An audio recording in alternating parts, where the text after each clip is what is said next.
Приветствую вас, дорогие друзья. Вы знаете, хотел обратить внимание на два решения, заявления так называемого правительства Лукашенко и его премьер-министра Романа Головченко. Буквально недавно прочитал в одной из публикаций о том, что Головченко употребил фразу «крайний пакет санкций в отношении режима Лукашенко». Крайний пакет. Мы знаем, что в последнее время появилась такая мода никогда не говорить «последний», а все говорят «крайний». Последний, значит, уже все, конец, ничего после этого не будет. А крайний как бы предполагает, что за этим последует еще и еще и еще.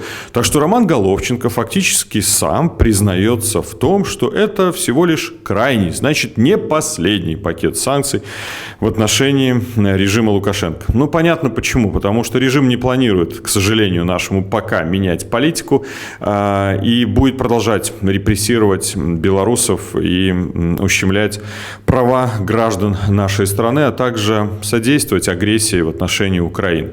Также мы знаем, что буквально сегодня правительство Головченко приняло решение о том, что снять ограничения на импорт яблок из недружественной Польши, из недружественных стран. Мы помним, что буквально в воскресенье Лукашенко заявил о том, что якобы толпы, просто огромное количество поляков и литовцев стоит на границах Республики Беларусь, и все мечтают попасть в Беларусь для того, чтобы купить гречневую кашу и соль. Честно скажу, в польских СМИ это получило резонанс. Все крутили пальцем у головы.